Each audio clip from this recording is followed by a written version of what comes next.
Hi all, I've just spent a not inconsiderable amount of time with this piece of paper. Again, it's the 300 GSM Sea White and Brighton cartridge paper. Probably again would be better off with a heavier, like £300 watercolour paper.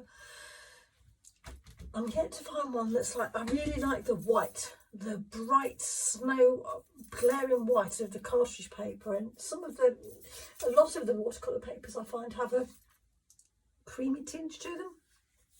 But anyway, besides the point, I've spent, as I say, not an inconsiderable amount of time with the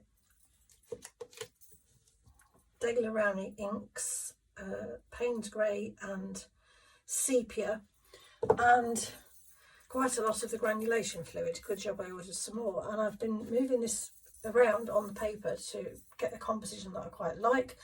I'm thinking of a passing storm with all what's going on in the world at the moment. Let's try and move that storm out of the way and reach a period of calm, please. But I'm now just obviously waiting for this to dry before I remove the tape. But every so often, I'll get this urge to think, oh, do you know what? I mean, I love these colours. I love muted colours. You know my work. You'll know that's me. But every so often, I think, should I try something? Should I try something? Should I put a little hint of brightness in there? However, I've got something that I quite like here, and so I don't want to go gung-ho and get my paint palettes out and go into bright colours and put it on there, and then, you've done it then. Too late then. So what I normally do is, you're probably like me, and I've got a box down here of bits of paper, old work, collage paper, print things that I've cut out of magazines, whatever.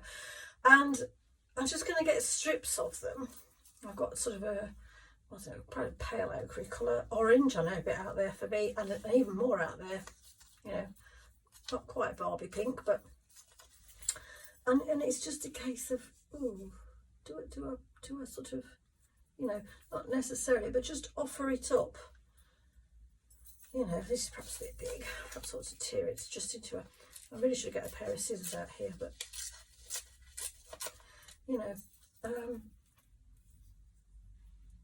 just to sort of see whether there ought to be, I don't know whether there ought to be a bit longer, a bit more, not necessarily that much more, but it's a way of sort of seeing whether you quite like the colour without actually applying it to the paper. I don't think I'm going to like the pink, obviously, but you never know. I just want, a thin strip. Doesn't have to be anything too big. I think I prefer that, I don't know, to the orange. I don't know. But yeah, I'll probably do that when it's dry, obviously, because I'm not going to pull marks off then.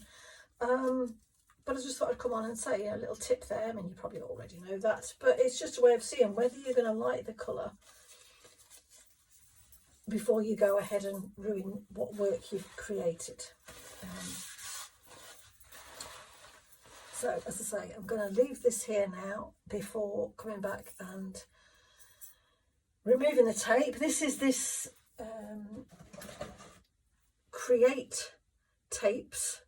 Create masking tape. This is grey, obviously, as you can see. Just thought I'll give this a whirl. I did sort of do the old de-sticky trick before I popped it on, so we'll see how easily it comes off. Might need to use the hairdryer. But yeah, going to leave it to dry, take the tape off, and then see what we've got.